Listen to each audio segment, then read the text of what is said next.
Good morning and नमस्कार दोस्तों, स्वागत है आप सभी का आपके अपने YouTube channel GK search engine पर। आज है 18 अप्रैल और 18 अप्रैल से रिलेटेड राजस्थान करंट अफेयर्स के जितने भी इंपॉर्टेंट क्वेश्चन हैं सभी हम इस वीडियो में डिस्कस करने वाले हैं। तो पूरा वीडियो बहुत ध्यान से देखना और वीडियो के एंड में मैं आपसे एक क्वेश्चन पूछूंगा जिसका आंसर आपको कमेंट बॉक्स में देना है।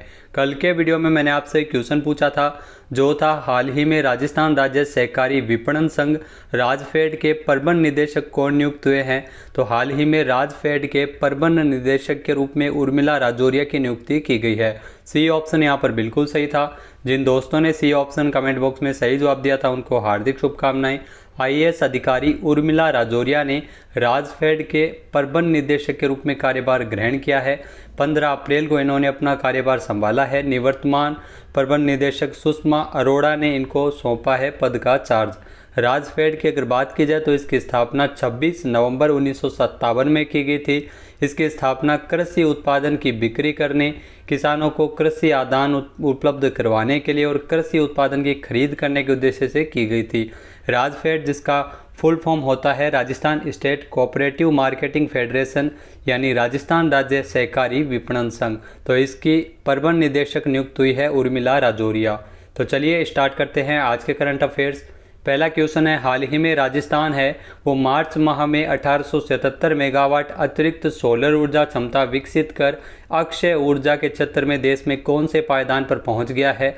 तो राजस्थान है वो अक्षय ऊर्जा के क्षेत्र में देश में पहले पायदान पर पहुंच गया है। सी ऑप्शन यहाँ पर बिल्कुल सही है। आइए जानते हैं इंपॉर्टेंट फैक्ट्स। तो मार्च महीने में 1877 मेगावाट अतिरिक्त सोलर ऊर्जा क्षमता विकसित करते हुए राजस्थान है वो अक्षय ऊर्जा के क्षेत्र में देश में पहले पायदान पर आ गया। जो आपको मोस्ट इंपॉर्टेंट क्वेश्चन हो जाता है, ये याद रखना है। एक माह में लंबी छलांग लगाते हुए राजस्थान है वो चौथे पायदान से पहले पायदान पर पहुंच गया है। केंद्रीय नवीन तथा नवीकरणीय मंत्रालय के मार्च 2022 तक के आंकड़ों के अनुसार टोटल 17,040.62 मेगावाट अक्षय ऊर्जा क्षमता विकसित कर राजस्थान अक्षय ऊर्जा के क्षेत्र में पहले स्थान पर आ गया है। ऊर्जा विभाग के अतिरिक्त मुख्य सचिव डॉक्टर सुबोध अग्रवाल ने बताया है कि 16,587.90 मेगावाट क्षमता के साथ दूसरे स्थान पर गुजरात और 16,099 मेगावाट क्षमता के साथ तमिलनाडु तीसरे पायदान पर पहुंच गया है। सोलर ऊर्जा के क्षेत्र में पहले से ही राजस्थान है वो पहले पायदान पर है। अक्षय ऊर्जा में भी राजस्थान है वो फर्स्ट स्थान पर आ गया है। अब नवीकरणीय ऊर्जा में समग्र रूप से विंड पावर, बायो पावर और सोलर पावर में मिलाकर राजस्थान ने देश में पहला स्थान हासिल किया है। मार्च 2022 तक देश में टोटल 1,09,885.39 मेगावाट नवीकरणीय ऊर्जा क्षमता विकसित की गई है। नेक्स्ट है, हाल ही में केंद्र सरकार ने जयपुर के विराटनगर की किस ग्राम पंचायत को राष्ट्रीय स्तर पर हेल्दी विलेज घोषित किया है। तो हाल ही में जयपुर की ग्राम पंचायत जवानपुरा जिसको हेल्दी विलेज है वो राष्ट्रीय स्तर पर घोषित किया गया है। बी ऑप्शन यहाँ पर बिल्कुल सही है। आइए जानते हैं इंपॉर्टेंट फैक्ट्स।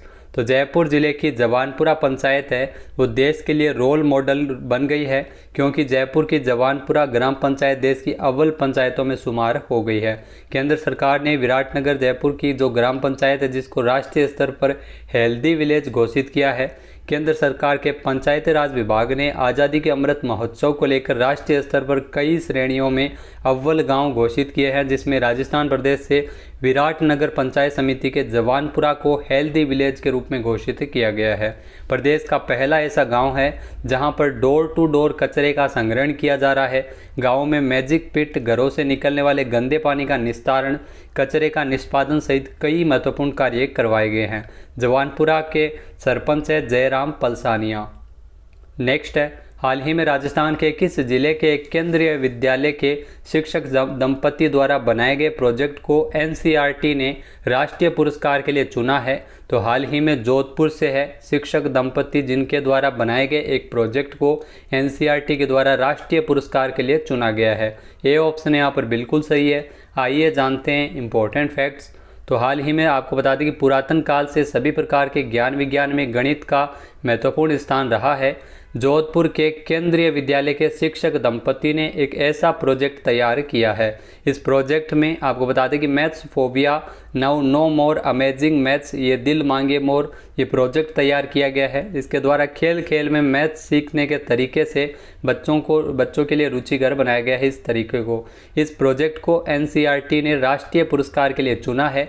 गणित को प्रायोगिक और खेल खेल में उसके मूल भाव से समझाया जाए, इस समस्या को लेकर जोधपुर के केंद्रीय विद्यालय 1 के शिक्षक दंपति पंकज सोरल और सुमन सोरल ने समझा और इस प्रोजेक्ट पर कार्य किया है। यह प्रोजेक्ट विद्यार्थियों के इस फोबिया को दूर करने के लिए खेल खेल में गणित समझने के लिए प्रोजेक्ट तैयार किया गया है। नेक्स्ट है, हाल ही में केंद्र सरकार ने राजस्थान के कितने रेलवे स्टेशन को एयरपोर्ट की तर्ज पर पीपीपी मोड पर विकसित करने की घोषणा की है। तो केंद्र सरकार द्वारा राजस्थान के 8 रेलवे स्टेशन को एयरपोर्ट की तरह ही पीपीपी मोड पर विकसित किया जाएगा अत्याधुनिक सुविधाओं से। बी ऑप्शन यहाँ पर बिल्कुल सही है। आइए जानते हैं इंपॉर्टेंट फैक्ट्स। तो भारत सरकार ने 8 रेलवे स्टेशन को एयरपोर्ट की तर्ज पर पीपीपी मोड पर तैयार कर रही है। उत्तर पश्चिमी रेलवे भोपाल स्टेशन की तर्ज पर 8 स्टेशन डेवलप है वो राजस्थान के किए जाएंगे, जहां पर पैसेंजर्स को एयरपोर्ट जैसी टॉप क्लास सुविधाएं देखने को मिलेगी। राजस्थान में रेलवे स्टेशन डेवलप होने के साथ टूरिज्म को इससे बढ़ावा मिलेगा।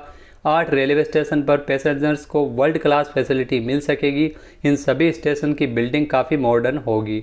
इस स्टेशन को विश्व स्तरीय फैसिलिटी के साथ विकसित किया जाएगा और उत्तर पश्चिमी रेलवे के ट्वीट के मुताबिक सभी रेलवे स्टेशन पर सोलर एनर्जी से रोशनी किए जाएंगे। करीब 2000 करोड़ रुपए इसमें विकसित किया जाएगा इन रेलवे स्टेशन को। और इसमें आपको बता दें कि 8 रेलवे स्टेशन, जिसमें जयपुर, गांधीनगर, अजमेर और Udaipur railway station, Jodhpur, Jaisalmer, Abu road और बीकानेर रेलवे स्टेशन को इसमें विकसित किया जाएगा। और इसमें आपको बता दें कि 500 करोड़ से अत्यधिक सुविधाओं के लिए इसमें खर्च किए जाएंगे। नेक्स्ट है, भारत के किस राज्य में इस साल इंदिरा गांधी शहरी रोजगार गारंटी योजना लागू हो रही है? तो आपको बता दें कि राजस्थान सरकार की ओर से इस योजना की घोषणा बजट में की गई थी। ए ऑप्शन यहाँ पर बिल्कुल सही है। इस साल इंदिरा गांधी शहरी रोजगार गारंटी योजना है वो मनरेगा योजना की तर्ज पर राजस्थान सरकार लागू कर रही है। आइए जानते हैं इंपॉर्टेंट फैक्ट्स।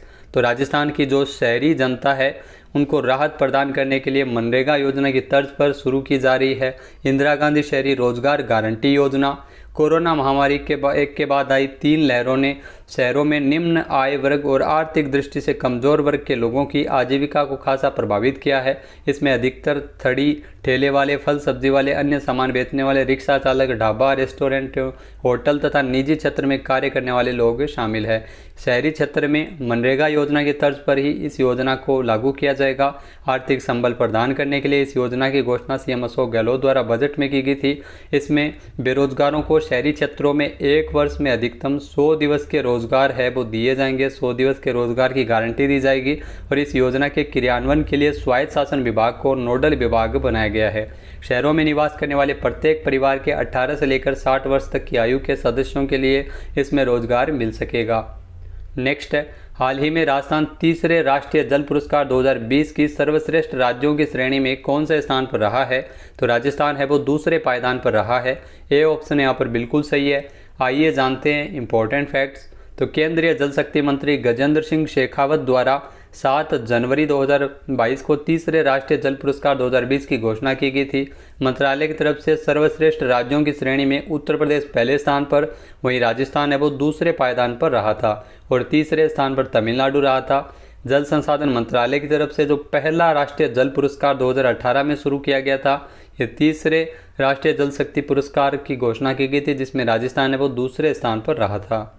नेक्स्ट है, राजस्थान में कितने जिलों के रोजगार कार्यालयों को भारत सरकार ने मॉडल कैरियर सेंटर के रूप में विकसित किए जाने के लिए बजट जारी किया है? तो हाल ही में राजस्थान में 8 रोजगार कार्यालयों को भारत सरकार के द्वारा मॉडल कैरियर सेंटर के रूप में विकसित किया जाएगा।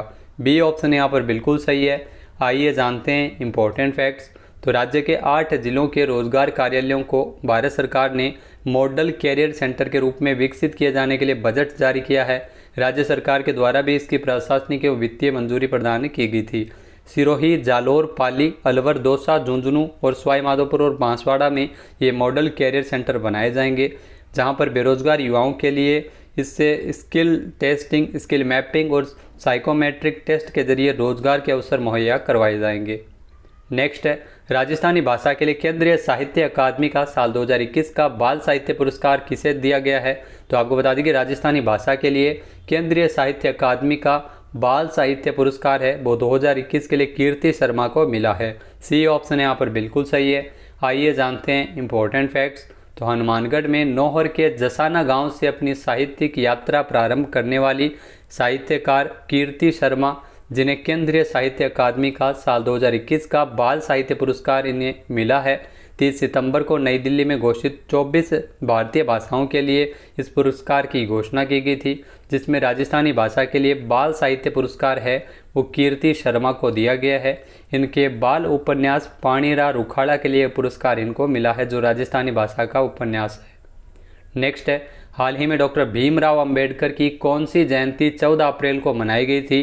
तो हाल ही में डॉक्टर भीमराव अंबेडकर की 131वीं जयंती है वो 14 अप्रैल को मनाई गई है। बी ऑप्शन यहाँ पर बिल्कुल सही है। आइए जानते हैं इंपॉर्टेंट फैक्ट्स।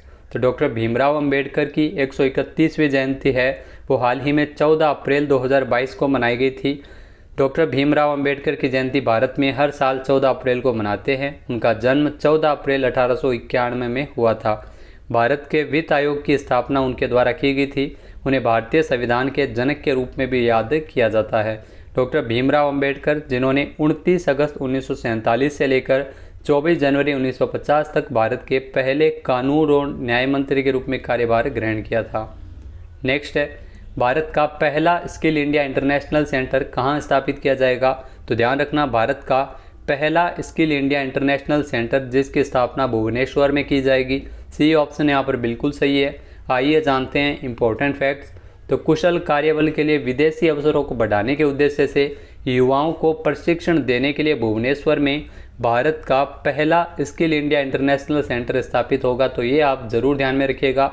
16 अप्रैल 2022 को राष्ट्रीय कौशल विकास निगम और कौशल विकास संस्थान के बीच एक समझौता ज्ञापन पर हस्ताक्षर किए गए थे, जिसमें ओडिशा के भुवनेश्वर में ये भारत का पहला स्किल इंडिया इंटरनेशनल सेंटर स्थापित किया जाएगा। भुवनेश्वर के SDI परिसर में एक राष्ट्रीय कौशल शिक्षक अकादमी की भी स्थापना की जाएगी। बात कर लेते हैं आज के हमारे क्विज की। तो आज का हमारा क्विज है, हाल ही में राजस्थान पुलिस स्थापना दिवस कब मनाया गया है? एक बार फिर से सुनिएगा, हाल ही में राजस्थान पुलिस स्थापना दिवस कब मनाया गया है? इसका सही आंसर आपको कमेंट बॉक्स में देना है। और अगर ये वीडियो आपको पसंद आए तो इसे लाइक और शेयर जरूर कीजिएगा। साथ ही साथ हमारे चैनल को भी जरूर सब्सक्राइब करें। वीडियो की जो PDF फाइल आप वीडियो के डिस्क्रिप्शन बॉक्स में टेलीग्राम चैनल का लिंक दिया हुआ है, जहां से आप डाउनलोड कर सकते हैं और इस क्वेश्चन का आंसर आप वोट करके भी कर सकते हैं। वीडियो देखने के लिए धन्यवाद। जय हिंद, जय भारत, जय राजस्थान।